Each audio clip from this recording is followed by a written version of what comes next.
Hello friends, welcome to the UPSC analyser. तो आज हम 27 दिसंबर का इंडियन एक्सप्रेस डिस्कस करेंगे। If you are liking this analysis then please like share and subscribe. यहाँ पर फर्स्ट न्यूज़ है, centre sets a panel to look into withdrawal of AFSPA in Nagaland. तो नागालैंड में armed forces special powers act को withdraw करना है या नहीं करना, उसके लिए यहाँ पर यूनियन गवर्नमेंट ने एक पैनल बना दिया है। तो ये 5 मेंबर कमेटी है जिसको यहाँ पर हेड कर रहे हैं विवेक जोशी, कि यहाँ पर AFSPA को हटाना है या नहीं हटाना है। तो union government Sunday instituted a high level committee chaired by secretary level officer to examine the possibility of withdrawing the armed forces special powers act in Nagaland. और जो रिपोर्ट है वो कमेटी सबमिट कर देगी 45 दिनों के अंदर। According to officials, Registrar General and Census Commissioner of India Vivek Joshi will head the 5-member committee and additional secretary in the Union Home Ministry Piyush Goyal will be its member secretary. इसके अलावा यहाँ पर chief secretary director general of police भी इसके member होंगे और यहाँ पर डीजीपी ऑफ आसाम राइफल भी इसके मेंबर होंगे और इस कमेटी को हेड कर रहे हैं यहाँ पर विवेक जोशी। सेकेंड न्यूज़ हम डिस्कस करते हैं, ministries can't resolve row, CVC opens probe into ITBP LAC outpost. तो सेंट्रल विजिलेंस कमीशन ने कॉग्निजेंस लिया है, एक टसअप चल रहा है होम मिनिस्ट्री के बीच में और वाटर रिसोर्स मिनिस्ट्री के बीच में, over the poor construction of N Indo Tibetan border police outpost. तो यहाँ पर बॉर्डर पुलिस आउटपोस्ट का कंस्ट्रक्शन हुआ है जो कि काफ़ी पुअर कंस्ट्रक्शन हुआ है। अब यहाँ पर जो वाटर रिसोर्स मिनिस्ट्री की पीएसयू उसको ये काम दिया गया था, तो वाटर रिसोर्स मिनिस्ट्री की पीएसयू का नाम है एनपीसीसी। तो national project construction corporation limited को ये काम दिया गया था कि आपको यहाँ पर बॉर्डर आउटपोस्ट इंफ्रास्ट्रक्चर बनाने हैं, लेकिन इतना ज़्यादा पुअर कंस्ट्रक्शन है। अब यहाँ पर एनपीसीसी का ये कहना है कि मिनिस्ट्री ऑफ होम अफेयर्स ने यहाँ पर टाइम पे पेमेंट्स रिलीज़ ही नहीं किए, जिसकी वजह से ये जो काम है ये ज़्यादा इतना ख़राब हुआ है। The ITBP is one of India's 5 central armed police forces which are governed by the Ministry of Home Affairs। तो यहाँ पर जो ITBP है वो Ministry of Home Affairs के अंदर आती है। जो NPCC है वो PSU under the Ministry of Water Resources। The BOPs were supposed to be first of the kind structures in the region with freeze-proof toilets, running water। तो ऐसा इनको आउटपोस्ट बनाना था कि वहाँ पर जो टेम्परेचर है वो हर टाइम यहाँ पर 22 डिग्री सेल्सियस तक बना रहे, लेकिन जब इंफ्रास्ट्रक्चर हुआ तो कंस्ट्रक्शन इतना ज़्यादा ख़राब है कि अंदर टेम्परेचर सिर्फ यहाँ पर 11 से 12 डिग्री सेल्सियस तक ही मेंटेन रह पा रहा है। तो यहाँ पर फेलियर देखने को मिला इस प्रोजेक्ट का। MHA said the BOP is unable to maintain temperatures above 10 to 11 degree Celsius and that the quality of construction is so poor कि यहाँ तक कि जवान्स को ये लग रहा है कि पहले जहाँ पर वो हट्स में रहते थे वो वहाँ पर वापस चला जाएँ। The MHA sources said is so unhappy that it has not only stopped part payment। इसके बाद ही यहाँ पर मिनिस्ट्री ऑफ होम अफेयर्स ने यहाँ पर पेमेंट देना बंद कर दिया था एनपीसीसी को। अब एनपीसीसी का ये कहना है कि हमें पेमेंट नहीं मिला जिसकी वजह से जो काम है हम ठीक से नहीं कर पाए। अब NPCC on the other hand has blamed ITBP and the MHA for the failure of the project, claiming that the withholding of the payment has resulted in the sub contractor not maintaining the heating system which has impacted the efficiency of the BOP. आगे चलते हैं हम। यहाँ पर first shots to those who got second jab 9 months ago. तो यहाँ पर precautionary dose देने की बात की गई है, तो वो उनको दी जाएगी सबसे पहले जिन्होंने पहले डोज लगभग 9 महीने पहले ले रखी है, क्योंकि ऐसे साइंटिफिक एविडेंस से पता चला है कि 9 महीने में ये जो इम्यूनिटी होती है वो वेन होने लगती है, भले ही आपने यहाँ पर वैक्सीन ले रखी हो। तो decision to keep the interval between the second and third doses at 9 months has been based on the findings of the 5 scientific studies carried out by the ICMR and the translational health science and technology institute. तो यहाँ पर ICMR और THSTI ने study की और उनको ऐसा लगा कि यहाँ पर जो सेकंड और थर्ड डोज के बीच का जो इंटरवल होना चाहिए वो 9 महीने का होना चाहिए। CGI, तो CGI ने यहाँ पर क्या क्या बातें बोली हम वो देख लेते हैं। There is usually no impact assessment और basic scrutiny of constitutionality before passing of legislation. तो लेजिस्लेशन को पास करने से पहले यहाँ पर स्टैंडिंग कमेटी को रेफर नहीं किया जाता है, और जिसकी वजह से लेजिस्लेशन पास तो हो जाता है लेकिन बेसिकली वो यहाँ पर कॉन्स्टिट्यूशनल प्रोविजन को वॉयलेट कर रहा होता है। फिर बाद में सुप्रीम कोर्ट में फिर उसको लेकर पिटीशन फाइल होती है, तो सुप्रीम कोर्ट में इसकी वजह से केसेस बढ़ते हैं। तो अगर यहाँ पर जो पार्लियामेंट है या स्टेट लेजिस्लेचर है, अगर वो यहाँ पर स्टैंडिंग कमेटी को एक बार स्टैंडिंग कमेटी को बिल्स भेजें, स्टैंडिंग कमेटी उसके ऊपर स्टडी करे, स्क्रूटनी करे, उसके बाद बताए कि हाँ ये प्रोविजन जो है वो कॉन्स्टिट्यूशन को वॉयलेट कर रहा है, तो आपको इस प्रोविजन को हटा देना चाहिए। तो बेसिकली यहाँ पर लेजिस्लेटिव लेवल पर ही अगर जो लॉज हैं वो कॉन्स्टिट्यूशन को ध्यान में रखकर बने, तो यहाँ पर जो सुप्रीम कोर्ट में और ज़्यादा केसेस पेंडिंग होते जाते हैं वो नहीं होंगे। तो यही बात CGI ने बोली है कि यहाँ पर लॉज बना तो दिए जाते हैं लेकिन वो ये नहीं देखा जाता कि कहीं ये कॉन्स्टिट्यूशन को वॉयलेट तो नहीं कर रहे हैं। तो there is usually no impact assessment और basic scrutiny of constitutionality before passing of legislations. तो यहाँ पर स्टैंडिंग कमेटी का प्रोविजन है लेकिन उसके बाद भी यहाँ पर बिल्स को स्टैंडिंग कमिटीज़ को नहीं भेजा जाता है। तो unrefined law leads to a mushrooming of litigation. A propose law can only be refined through the involvement of all stake holders and through meaningful debate. तो डिबेट नहीं होता है जिसकी वजह से यहाँ पर कॉन्स्टिट्यूशनल प्रोविजन जो यहाँ पर अनकॉन्स्टिट्यूशनल होता है उसको यहाँ पर पार्लियामेंट में ही चैलेंज नहीं किया जाता, फिर वो एक्ट बन जाता है। उसके बाद यहाँ पर लिटिगेशन बढ़ते रहते हैं सुप्रीम कोर्ट, हाई कोर्ट में कि ये जो है ये हमारे इस लॉ को वॉयलेट कर रहा है, ये हमारे इस फंडामेंटल राइट को वॉयलेट कर रहा है। तो ये देखने को मिलता है। तो 1990s में स्टैंडिंग कमेटी का प्रोविज़न आया था, लेकिन उसके बाद भी स्टैंडिंग कमेटी का यहाँ पर ऑप्टिमम लेवल में यूज़ नहीं होता है। उसके बाद दूसरा, अकॉर्डिंग टू द सीजेआई एक मिथ ये है, जो जजेस हैं वो जजेस को ही अपॉइंट करते हैं, लेकिन यहाँ पर सीजेआई का ये कहना है जजेस को अपॉइंट नहीं करते हैं, और भी स्टेक होल्डर्स होते हैं, जैसे कि union law ministry, state governments, governor, high court, collegium, intelligence bureau, lastly the top most executive. तो बेसिकली यहाँ पर सिर्फ जजेस नहीं अपॉइंट करते, और भी यहाँ पर स्टेक होल्डर्स होते हैं। इसके अलावा ये बोला जाता है जो जुडिशरी है वो बहुत ज़्यादा ओवर रीच करती है, और यहाँ पर जो सेपरेशन बोला गया है लेजिस्लेटिव, एग्जीक्यूटिव, जुडिशरी का, वो सेपरेशन जो है वो होना चाहिए।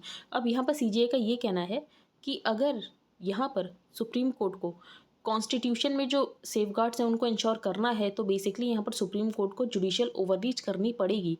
The CJI pulled of the executive over what he said was a growing tendency to disregard and even disrespect court orders, and said that ensuring justice is not the responsibility of the judiciary alone. बाकी जो दो coordinate organs हैं यहाँ पर, legislative और executive, उनको भी अपनी रिस्पॉन्सिबिलिटी को ध्यान में रखकर काम करने की ज़रूरत है। फिर यहाँ पर पब्लिक प्रोसिक्यूटर्स की बात की गई। पहले ये मैं आपको दिखा दूँ, the CJI also responded to criticism of judicial overreach through the power of review. तो यहाँ पर जो जुडिशियल रिव्यू के चलते ऐसा एलिगेशन लगाया जाता है कि यहाँ पर जो कोर्ट्स हैं वो जुडिशियल ओवररीच करते हैं। तो he said if the judiciary does not have the power of judicial review, अगर यहाँ पर जुडिशरी के पास पावर ही नहीं होगी जुडिशियल रिव्यू की, तो जो डेमोक्रेसी की फंक्शनिंग है वो अनथिंकेबल हो जाएगी। जो concept of separation of power है उसको ध्यान में तो रखा जाएगा कि यहाँ पर लेजिस्लेटिव, एग्जीक्यूटिव, जुडिशरी हो, लेकिन कहीं अगर लोगों के राइट्स वायलेट हो रहे हैं तो यहाँ पर सुप्रीम कोर्ट को इंटरवीन करना पड़ेगा। फिर यहाँ पर पब्लिक प्रोसिक्यूटर के बारे में बताया गया है कि जो पब्लिक प्रोसिक्यूटर है वो अभी तक इंडिपेंडेंटली एक्ट नहीं करते हैं। पहले वो गवर्नमेंट के अंडर में आते थे, जिसकी वजह से उनकी जो इंडिपेंडेंट थिंकिंग है वो आज तक डेवलप ही नहीं हो पाई है। तो CJI said that historically prosecutors in India have been under the control of the government, and hence it is not a surprise that they do not act independently, they do nothing to prevent frivolous and non deserving cases from reaching the courts. तो यहाँ पर जो public prosecutors है वो independent तरीके से act करें, उसके लिए एक यहाँ पर कमिटी फॉर्म होनी चाहिए, एक सिलेक्शन कमिटी फॉर्म होनी चाहिए जो कि उनको यहाँ पर सेलेक्ट करे। Best practice should be adopted after a comparative analysis of other jurisdictions. और यहाँ पर अकाउंटेबिलिटी होनी चाहिए। अगर किसी भी इन्वेस्टिगेशन में बहुत ज़्यादा डिले हो रहा है तो फॉल्टी और इनऑर्डिनेट डिलेड इन्वेस्टिगेशन के लिए यहाँ पर अकाउंटेबिलिटी फिक्स की जानी चाहिए। अभी देखा जाए तो कोई भी अकाउंटेबिलिटी नहीं है अगर यहाँ पर फॉल्टी इन्वेस्टिगेशन होता है। फॉल्टी इन्वेस्टिगेशन की वजह से कोई इंसान यहाँ पर बहुत साल ज़िंदगी के अपने जेल में निकाल देता है, जिसकी वजह से जो उसका लिबर्टी का राइट है वो वायलेट होता है। तो ये सारे कुछ कंसर्न्स थे जो कि हमने डिस्कस कर लिए हैं। इसके अलावा अगर किसी का गलत इनकार्सरेशन हो भी जाता है तो उसके लिए कोई कॉम्पनसेशन नहीं, उसको यहाँ पर क्या कॉम्पनसेशन मिलेगा, उसके लिए यहाँ पर स्टैट्यूटरी बैकिंग नहीं है। तो ये सारे कुछ कंसर्न्स बताए गए। आई होप आपको यहाँ पर फर्स्ट पेज समझ आ गया। अब हम आगे चलते हैं। सेकंड पेज पर कोई भी इंपॉर्टेंट न्यूज़ नहीं, थर्ड पेज पर भी कोई भी इंपॉर्टेंट न्यूज़ नहीं है। यहाँ पर सिल्वर लाइन प्रोजेक्ट मैंने आपको बता दिया, एक बार हम फिर से डिस्कस कर लेते हैं। तो सिल्वर लाइन प्रोजेक्ट जो है केरला का, वो यहाँ पर नदर्न एंड को सदर्न एंड से यहाँ पर कनेक्ट करेगा। तो तिरुवनंतपुरम को यहाँ पर कसारगोड से कनेक्ट किया जाएगा। तो the ₹63,940 crore Silver Line project envisions a semi-high-speed railway corridor through the state, linking its southern end and state capital Thiruvananthapuram with its northern end of Kasaragod। ये लगभग 529 किलोमीटर लाइन का प्रोजेक्ट है, और इसकी वजह से जो 12 घंटे लगते हैं वो 4 घंटे में रिड्यूस हो जाएंगे। जो ट्रैवल टाइम है वो यहाँ पर 4 घंटे का हो जाएगा। अब यहाँ पर प्रोटेस्ट इसी को लेकर है कि इससे इन्वायरमेंटल कंसर्न्स हैं और इससे इन्वायरमेंटल डैमेज बहुत ज़्यादा हो जाएगा जो भी पाथ है रूट का। तो ये आपको पता होना चाहिए, सिल्वर लाइन प्रोजेक्ट जो कि यहाँ पर केरला का है। आगे चलते हैं। अब the next steps, India will begin 2022 with a new phase of Covid inoculation. तो यहाँ पर जो 15 से 18 साल के बच्चे हैं उनको भी वैक्सीनेशन दी जाएगी फ्रॉम जनवरी 3, और जनवरी 10 से यहाँ पर प्रिकॉशनरी डोजेस देना शुरू कर दिया जाएगा। ICMR's real time tracker shows that breakthrough infections जो हैं वो अभी भी कम है, 2% है जनरल पॉपुलेशन में और 7% यहाँ पर फ्रंटलाइन वर्कर्स में। लेकिन स्टडीज़ ने पॉइंट आउट किया कि 9 महीने के बाद जो वैक्सीन से होने वाली इम्यूनिटी है वो वेन करने लगती है, इसीलिए यहाँ पर प्रिकॉशनरी डोजेस की ज़रूरत है। अब यहाँ पर कुछ एक्सपर्ट्स का ये भी मानना है जो वैक्सीन आपने पहले ले रखी है, बूस्टर डोज आप उससे अलग वैक्सीन का लो। तो a large section of experts believe that a mix and match approach to vaccination is better for shoring up immunity compare to an additional jab of the same vaccine. इसीलिए centre ने यहाँ पर biological E to reserve 30 crore doses of the Corbevax vaccine. तो biological E को यहाँ पर पैसे दे दिए हैं कोर्बेवैक्स वैक्सीन के लिए। और इसके अलावा यहाँ पर जो कोवोवैक्स यहाँ पर मैन्युफैक्चर करा है सीरम इंस्टीट्यूट ऑफ इंडिया, तो मोस्ट प्रोबेबली यहाँ पर कोवोवैक्स और यहाँ पर कोर्बेवैक्स दी जाएगी यहाँ पर बूस्टर डोजेस की तरह। तो कोर्बेवैक्स यहाँ पर बायोलॉजिकल ई की है, कोवोवैक्स यहाँ पर सीरम इंस्टीट्यूट ऑफ इंडिया ही इसको बना रहा है, और ये लाइसेंस लिया गया था US बेस्ड नोवोवैक्स से। तो नोवोवैक्स की आप मान सकते हैं नोवोवैक्स का ही सेम ही यहाँ पर फॉर्मूला होगा कोवोवैक्स के लिए। आगे चलते हैं ना यूक्रेन फ्रंट। तो यूक्रेन में यहाँ पर रशिया ने अपने ट्रूप्स लगा रखे हैं, a crisis in the heart of Europe में लुक डिस्टेंट टू इंडिया। तो हमें तो लग रहा है क्राइसिस बहुत दूर है, यूक्रेन की क्राइसिस है, रशिया है, यूएसए, हमारा क्या मतलब इससे। But South Block must track the dangerous development in Ukraine that promise to end either in a full blown military confrontation. तो यहाँ या तो रशिया और वेस्ट के बीच में पूरी तरीके से मिलिट्री कन्फ्रंट्रेशन हो जाएगा, या तो जो वेस्टर्न लोग हैं यहाँ पर, यूरोपियन यूनियन और यहाँ पर जो यूएसए है, वो यहाँ पर रशिया को अकोमोडेट कर लेंगे, पॉलिटिकल अकोमोडेशन में या तो रशिया को अकोमोडेट कर लेंगे, या तो यहाँ पर फुल ब्लोन मिलिट्री कन्फ्रंट्रेशन हो जाएगा। दोनों से ही इंडिया में उसके कॉन्सिक्वेंसेज देखने को मिलेंगे। तो either turn would have big consequences not only for India's relations with the US, European union, Russia and China, but also the larger dynamic of Asian geopolitics. अब इसका मिलिट्री कन्फ्रंट्रेशन होता है, या तो ये जो यूएस है ये यहाँ पर अकोमोडेट कर लेता है रशिया को, कि रशिया को भी वो मान लेगा कि रशिया भी एक पावर है और रिकॉग्नाइज कर लेगा, और जो भी सैंक्शंस है रशिया के ऊपर से हटा देगा। The crisis has boiled over in recent days with a massive Russian military mobilization on the border with Ukraine. Moscow says it is merely responding to provocations. अब मॉस्को का ये कहना है कि वेस्ट जो प्रोवोकेट कर रहा है, हम सिर्फ प्रोवोकेशंस को रिप्लाई कर रहे हैं, but the current military tensions are a symptom of a deeper structural conflict in Europe. अब जब से यहाँ पर सोवियत यूनियन का कोलैप्स हुआ है, अब यहाँ पर बेलारूस और यूक्रेन, ये पहले यहाँ पर सोवियत यूनियन का ही पार्ट हुआ करते थे। Meanwhile the US and the EU have sought to draw the former Soviet republics to the western orbits. अब यहाँ पर जो यूएस और यूरोपियन यूनियन है ये चाहते हैं जो फॉर्मर सोवियत रिपब्लिक्स हैं वो यहाँ पर वेस्टर्न के ऑर्बिट में आ जाए, लेकिन रशिया क्यों चाहेगा कि वो वेस्ट के ऑर्बिट में जाए, और इसी वजह से ये जो कंट्रीज़ हैं ये यहाँ पर बफर का काम करते हैं। तो कोई भी कन्फ्लिक्ट अगर होता है यहाँ पर यूएस और रशिया के बीच में, तो वो इन कंट्रीज़ में देखने को मिलता है। तो द वेस्टर्न पुल वॉज री enforced by the eager push of many sections of the newly independent republics. तो यहाँ पर जो फॉर्मर सोवियत रिपब्लिक्स थे, यहाँ पर जो वेस्ट है वो चाहता था कि इनको नेटो का पार्ट बना दिया जाए। These trends came into conflict, लेकिन यहाँ पर जो रशिया है वो चाहता है इनको नेटो का पार्ट नहीं बनाया जाए। उसके बाद यहाँ पर रशिया ने 2014 में क्रीमिया को एनेक्स कर लिया था। क्रीमिया को एनेक्स करने के बाद जो वेस्ट है उसने बहुत ज़्यादा सैंक्शंस लगा दिए रशिया के ऊपर। Well the west sanctioned Moscow and promise to absorb Ukraine into NATO. उसके बाद वेस्ट ने ये भी बोला कि यूक्रेन को हम नेटो का पार्ट बना देंगे। Since then Ukraine has been at the centre of Russia's conflict with the west. अब जब यहाँ पर वेस्ट ने ये बोला कि यूक्रेन को हम यहाँ पर नेटो का पार्ट बना देंगे, जिसकी वजह से जो रशिया है वो इर्क हो गया, और रशिया ने बोला नहीं, आप इसको नेटो का पार्ट नहीं बनाओगे, आपको ये हमें रिटन एग्रीमेंट में देना है कि आप यहाँ पर यूक्रेन को नेटो का पार्ट नहीं बनाओगे, तभी हम यहाँ से अपने ट्रूप्स को हटाएंगे। The good news is that, अब गुड न्यूज़ ये है, जो यूएस के प्रेसिडेंट हैं वो यहाँ पर रशिया से बात करने को तैयार है, क्योंकि यूएस के प्रेसिडेंट को ये बात पता है जो हमारा बिगर जो थ्रेट है वो है हमारे पास चाइना। तो हमें चाइना को टैकल करना है, रशिया को हमें अपने साथ अकोमोडेट कर लेना चाहिए। तो the good news is that US president Joe Biden focused on the China threat is ready to take a fresh political look at Russia. Putin in turn sees the value of ending Russia's prolong confrontation with the west. और अगर Russia के साथ इनकी बातचीत होती है और political accommodation हो जाता है, तो उसकी वजह से हो सकता है जो रशिया चाइना के कैंप में जा रहा है वो इतना ज़्यादा ना जाए। तो the bad news however is that agreements will hard to negotiate given the deep political divisions within the US and the Europe and between them on the Russian equation. South bloc hopes that a Russia at peace with the West and Europe। अगर Russia और waste में एक peace deal हो जाती है तो उसकी वजह से जो चाइना एक की क्वेस्ट तो है ही एशियन हेजेमनी की, और जो रशिया उसमें हेल्प कर रहा है वो शायद ना हो, अगर एक बार पीस हो जाता between the Russia and the west and the Europe. आगे चलते हैं, ये आर्टिकल बिल्कुल भी इंपॉर्टेंट नहीं, हम डिस्कस नहीं करेंगे। Saga of fallen power centres in crisis it takes 3। इसमें भी कुछ ऐसा इंपॉर्टेंट नहीं है जो कि बहुत अच्छा आपको मिल जाएगा कोई टॉपिक नहीं, पर हम एक बार डिस्कस कर लेते हैं। All major public health problems, तो यहाँ पर ऑथर ने यही बोला कोई भी पब्लिक मेजर हेल्थ प्रॉब्लम होती है तो उसको टैकल करने के लिए 3 तरफ से एफर्ट्स की ज़रूरत होती है, टेक्निकल एफर्ट्स, ब्यूरोक्रेटिक एफर्ट्स और पॉलिटिकल एफर्ट्स। और तीनों के रोल्स को यहाँ पर रिस्पेक्ट करना चाहिए और सबकी बाउंड्री यहाँ पर डिमार्केट होनी चाहिए। अब जो टेक्निकल है वो सिर्फ यहाँ पर एविडेंस बेस्ड बता देगी ऐसा पॉलिसी बनना चाहिए, फिर यहाँ पर जो पॉलिटिकल एफर्ट्स होंगे वो इंटरवीन करेंगे, हाँ ऐसी पॉलिसी बननी चाहिए और ये पॉलिसी हमने बना दी।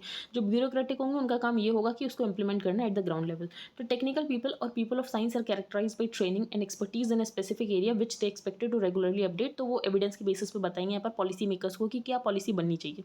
फिर पॉलिसी मेकर्स जो और या फिर इलेक्टेड रिप्रेजेंटेटिव्स वो होंगे जो कि यहाँ पर इंटरवेंशन करेंगे, और यहाँ पर जो ब्यूरोक्रेटिक होगा उसको यहाँ पर ग्राउंड लेवल इंप्लीमेंटेशन करने की ज़रूरत है। तो यहाँ पर तीनों को ही अपने रोल्स को समझना चाहिए और एक दूसरे के रोल्स में ओवर स्टेप करने की कोशिश नहीं करनी चाहिए। तो in simple terms technical people identify possible solutions and there characteristics, politicians choose the intervention mix, provide resources and the bureaucrats implement them.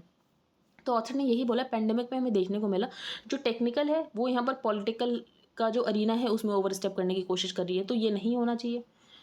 बाकी इसमें ज़्यादा कुछ इंपॉर्टेंट नहीं। कमीशन एंड नॉमिशन ये हम डिस्कस कर चुके हैं, इलेक्शन कमीशन वाला मैटर हम फिर से डिस्कस नहीं करेंगे। यहाँ पर राइट टू बी फॉरगॉटन की बात की गई है, तो राइट टू बी फॉरगॉटन हम पहले डिस्कस कर चुके हैं, एक बार हम फिर से डिस्कस कर लेते हैं। तो right to be forgotten part है फंडामेंटल राइट टू प्राइवेसी का। लेकिन राइट टू बी फॉरगॉटन को इन्फोर्स करने के लिए इंडिया में कोई भी यहाँ पर स्टैट्यूएट नहीं है। तो last week the centre told the Delhi high court that the right to be forgotten is part of the fundamental right to privacy.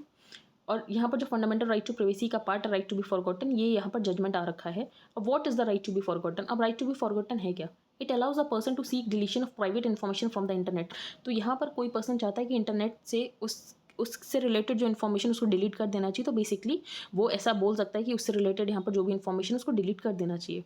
The concept has found recognition in some jurisdiction abroad, particularly in the European Union. Well the right is not recognise by law in India. तो India में यहाँ पर supreme court ने तो बोल दिया कि right to be forgotten part है यहाँ पर राइट टू प्राइवेसी का, लेकिन उसके लिए कोई भी लीगल बैकिंग नहीं है। तो यहाँ पर लीगल बैकिंग होने की ज़रूरत है कि उसके लिए यहाँ पर कोई लीगल बैकिंग हो, वरना इसका इन्फोर्समेंट बहुत डिफिकल्ट हो जाता है। Which countries have such laws? तो ऐसे लॉज यहाँ पर ईयू ने 2018 में अडॉप्ट किए थे जनरल डेटा प्रोटेक्शन रेगुलेशंस। तो ईयू ने 2018 में अडॉप्ट किए थे जनरल डेटा प्रोटेक्शन रेगुलेशंस।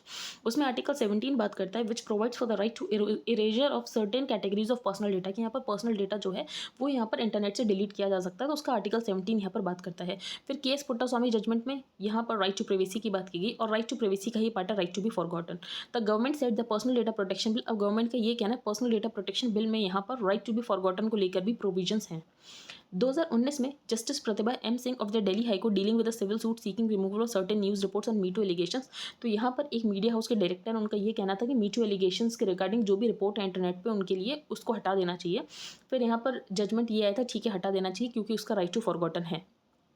अप्रैल 2021 में court directed removal of judgment from search results.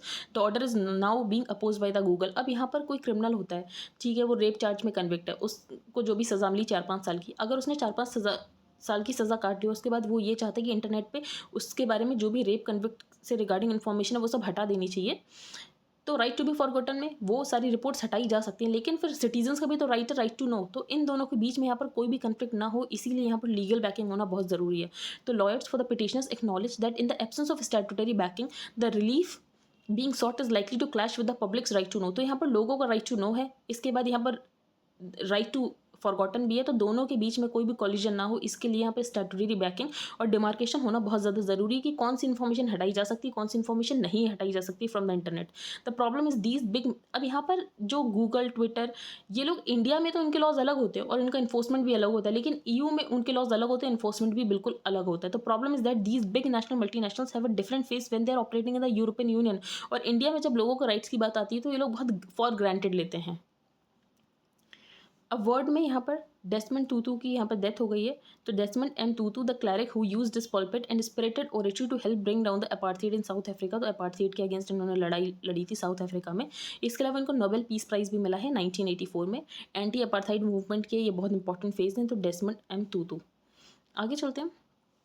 यहाँ पे इजराइल ने प्लान किया कि गोलन हाइट्स में हम और ज़्यादा सेटलमेंट्स बढ़ा देंगे। अब गोलन हाइट्स जो है वो यहाँ पर सीरिया का पार्ट हुआ करता था, लेकिन बाद में यहाँ पर इजराइल ने उसको एनेक्स कर लिया था। तो Israel capture the Golan Heights in 1967 Middle East war and later annex the territory, prompting settlement and agriculture there as well as creating a thriving local tourism industry. अब यूएस तो मानता है जो गोलन हाइट्स है वो यहाँ पर Russia का इजराइल की उसके ऊपर सॉवरेंटी है, लेकिन जो बाकी कंट्रीज़ हैं उनका ये कहना है ये जो गोलन हाइट्स है इजराइल ने ऑक्यूपाई कर रखा है, इजराइल की सॉवरेनिटी नहीं है इस पर। तो US was the first country to recognise Israel's sovereignty over the Golan which the rest of the international community regards as Israeli occupied. तो यहाँ पर गोलन हाइट्स में और ज़्यादा सेटलमेंट किया जाएगा बाय द इजराइल। आगे चलते हैं। बस आज के लिए इतना ही। आई होप आपको आज का न्यूज़पेपर समझ आ गया। If you like the video then please like share and subscribe. Thank you and have a nice day.